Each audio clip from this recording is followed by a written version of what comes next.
Surging restaurant prices, mortgage demand tumbles. We saw that coming. We saw that coming. And chocolate is a luxury on this Valentine's Day, February 14th, 2024. I am Sot L. That's Seeker of Truth L, Speaker of Truth L. And this is your current events.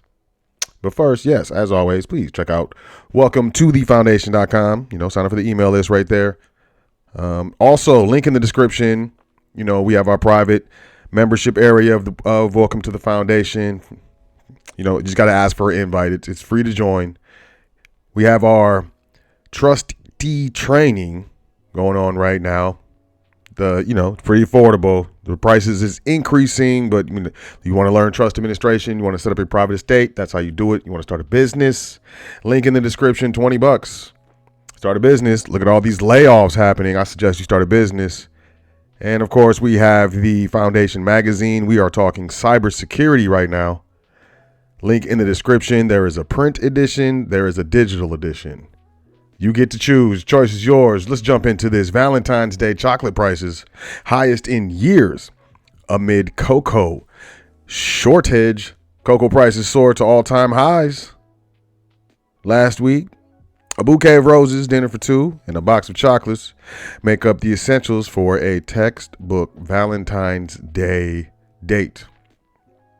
But lovers may experience sticker shock this year due to high cocoa and sugar prices. Cocoa prices soared to all-time highs last week as deteriorating weather conditions and disease challenges hammered crop yields in Ghana and the Ivory Coast, home to 60% of the world's production. Quote, this has led to a decrease in production and had created a shortage of cocoa supplies in the market. I said market. End quotes. This is Sergey Chetvertikov, principal research analyst for cocoa and sugar markets at S&P Global.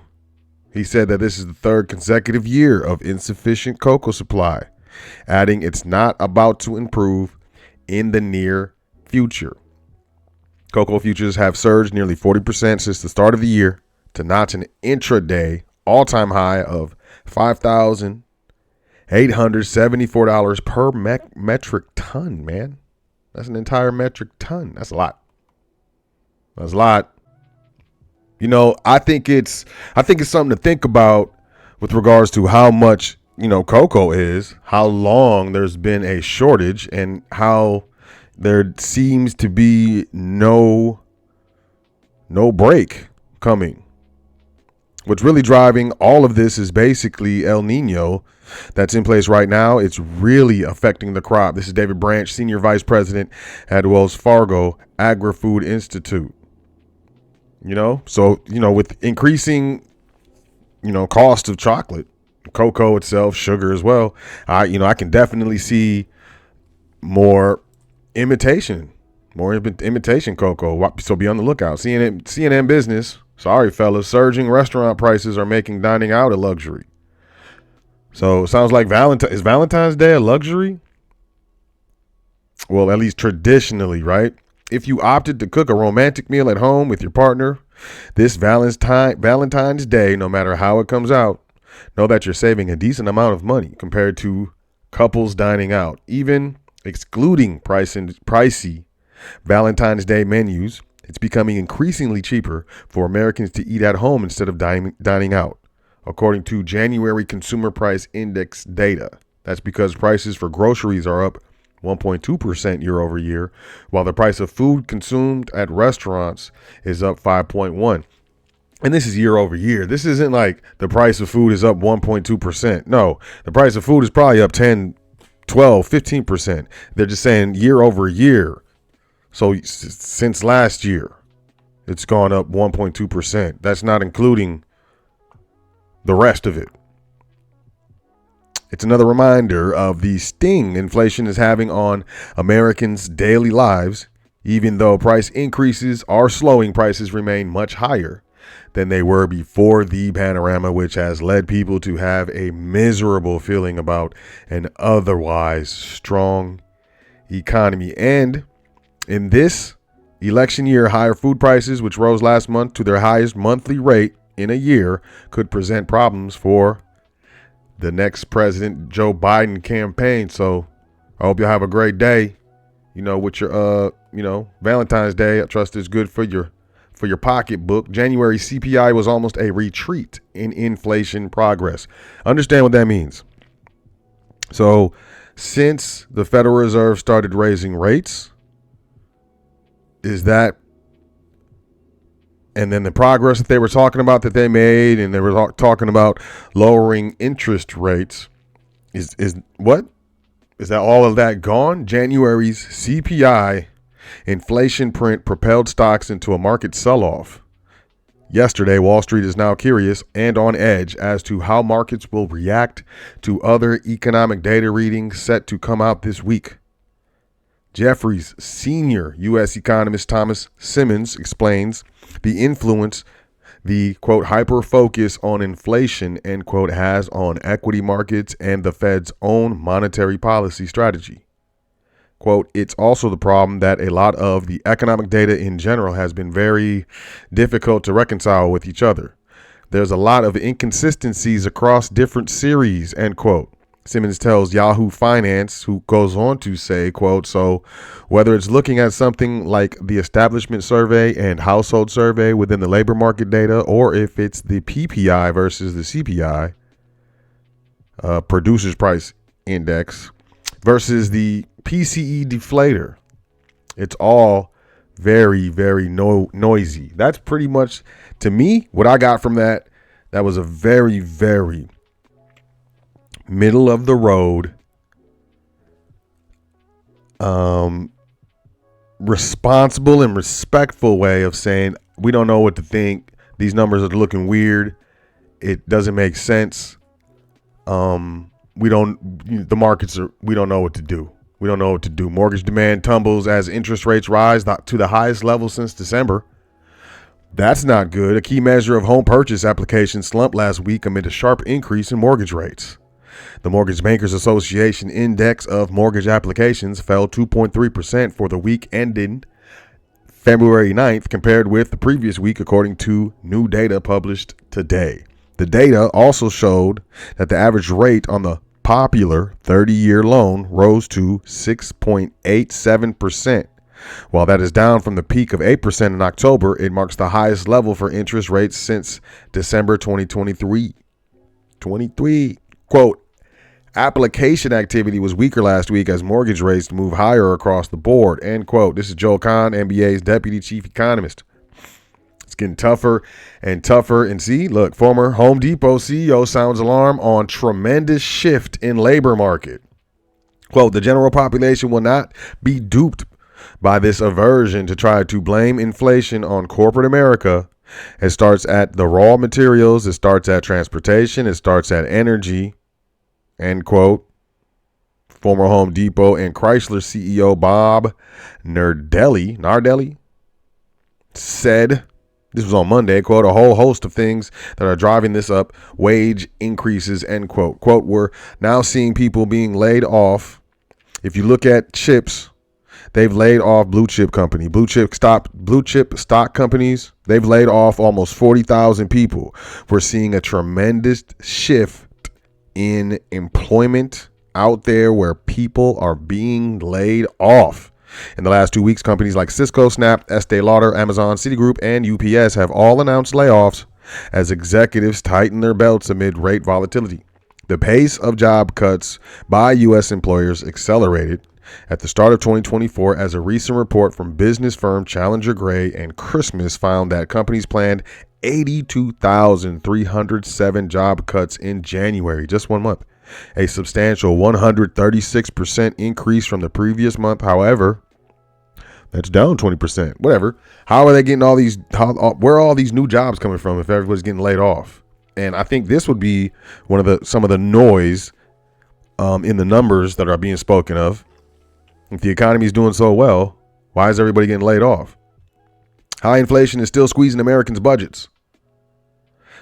High inflation costing Americans an extra $1,109 a month compared with 3 years ago. That's crazy. That's crazy. Inflation may be gradually cooling, but the average American is still shelling out a lot more money for everyday necessities. And you know how they say inflation is cooling, the rate of inflation, how fast inflation is rising. It's still rising. It's still rising. They get it down a little bit and it pops up in other places and they change the numbers, they revise numbers. That's the noise that this, that trader guy was talking about. The typical U.S. household needed to pay $213 more a month in January to purchase the same goods and services it did 1 year ago because of still high inflation, according to new calculations from Moody's Analytics chief economist Mark Zandi. Americans are paying on average $605 more each month compared with the same time 2 years ago. The analysis suggests that while inflation has fallen from the highs of mid-2022, many families have yet to see material relief. Like, you can say all of this stuff. Inflation is lowering, and this, like, families have yet to see anything materialize. Prices are still increasing. People are still paying more money at the pump, at the gas station, at the grocery store, everything. A lot of things are going up. People getting laid off too. How do you do that? Market mind. No landing scenarios swirl as markets recoil. It's like the soft landing, hard landing of, this inflation dance. A look at the day ahead. If U.S. economy is still so strong that robust demand won't allow inflation to return to the Federal Reserve's 2% target, there's an outside chance the central bank may struggle to cut interest rates at all this year. This is a problem. This is a problem, y'all. At least that's part of the no landing fears that emerged after Tuesday's surprise January inflation readout, a report that violently whipped U.S. stocks back from record highs while catapulting Treasury yields to highs for the year. Most dramatically, the sticky consumer price update managed to take almost a full quarter point out of market expectations for Fed easing this year. Woo! Inflation is not going anywhere. Even though that settled back a bit early on today, futures now see no more than 92 basis points of a rate cut in 2024. There was as much as 150 basis points priced little more than a month ago. So just that one report yesterday had the markets going crazy. Look at this. Look at this. Crude oil's down. Gold is down. Of course, gold's down. They're smashing gold. It's a good time to buy gold and silver, y'all. It's real money. Can't be devalued. What else we got? Economy isn't showing a need for lower interest rates. Uh-oh. What? That's not good. You have a lot of there's a lot of corporate debt that needs to be refinanced that cannot be refinanced at these rates. It's going to be bad. Market overly optimistic about rate cuts, says Miramar's Max Wasserman. And we have Americans with low credit scores use buy now, pay later more often. Nearly 60% of financially fragile consumers have used buy now, pay later 5 or more times a year, with nearly 30% of them conducting 10 or more buy now, pay later transactions annually. That's not good. That's a lot of interest. I mean, I'm one of those guys. I feel like, if you can't afford it that day, you shouldn't buy it, and then you still shouldn't buy it that day. You should go home and wait maybe 2 weeks. And if you still want it after that, then you should get it. Americans who are already facing some money trouble are having, man, this is getting to the point where I feel like anyone who has assets, if you have crazy balances on your credit cards and your home lines of credit and things of that nature, if you any of the assets that you have are they're crazy in jeopardy right now due to, this creditor-debtor system that we, Americans who are already facing some money trouble are more intensive users of the buy now, pay later offerings, with the majority of them tapping the short-term installment payments programs 5 or more times a year. This is according to new research released today by the Federal Reserve Bank of New York. Financially fragile individuals, those who have a credit score under 620 or were declined for a credit application or fell delinquent on a loan in the past year, are more than 3 times as likely as other more financially stable individuals to use buy now, pay later multiple times a year. That just, listen, I'm just going to save some time, right? And basically the correlation that I see in this is that, financially fragile individuals, it's really what is done. If you have a 620 score or lower and you're using buy now, pay later, there's a reason. So that means, if you fell delinquent on a loan, if you decline an application, people who have higher credit scores would buy now, pay later is ridiculous. It's not even an option. And I feel like buy now, pay later really is taking an advantage of people who are financially fragile. Quote, more fragile households tend to use the service to make frequent, relatively small purchases that they might have trouble affording otherwise, end quote. Whew. More than 62% of financially fragile consumers used buy now, pay later for purchases under $250. And also that means that, people are running out of money. It's sad. If you can get out of debt, pay all your debt off, especially credit card. That, oh my goodness, that stuff is bad. But if you can't, you got to rock with wow, you have to rock with what you got. CNBC, 4 red flags for an IRS tax audit and how to avoid the audit lottery. And it's AI. Recent IRS enforcement has targeted high-income individuals, large corporations, and complex partnerships. So missing income, for many taxpayers, missing income is easy for the IRS to catch because of so-called information returns, which are tax forms that employers and financial institutions send to the agency. The banks, if you have a Webull account, your trading account, what is it? Those crypto wallets and stuff. They're all reporting. All of them are reporting. All of them. So whether or not you want to, hey, you can do your dance. You can do your dance. Unreasonable tax breaks. Another red flag could be excessive deductions compared to what's considered normal for your income level. This is according to LOSI. And yeah, I dealt with that. It was a while ago. It was almost 10 years ago now, but things changed drastically once I, obtained a certain, level of information. And, luckily, not even luckily, of course, I was successful. It was a successful jousting, whatever. 3 round numbers. Accuracy is critical when filing a return. Experts recommend using actual expenses rather than estimates for tax breaks. When claiming 4 or 5 digit deductions, it's very unlikely your expenses will be round numbers. Basically, $2,500 expense that typically doesn't happen unless, it's a service expense. Even then, there's a contract that, usually the transaction is going to be $2,478.63 or something like that. That's what they're saying. Use the actual, the actual numbers. Earned income tax credit. The earned income tax credit, a tax break for low to moderate income workers, has historically been scrutinized because the refundable part attracts certain bad actors. It's a complex credit with a high improper payments rate. National taxpayer advocate Aaron Collins wrote, while high earners are more likely to face an audit, EITC claimants have a 5.5 times higher audit rate, earned income tax credit.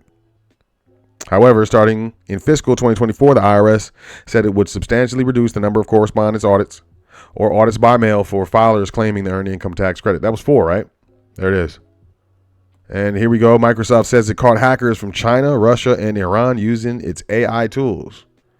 I think Microsoft, that was a ChatGPT, state-backed hackers from Russia and Iran have been using tools from Microsoft-backed OpenAI to hone their skills and trick their targets, according to a report published today.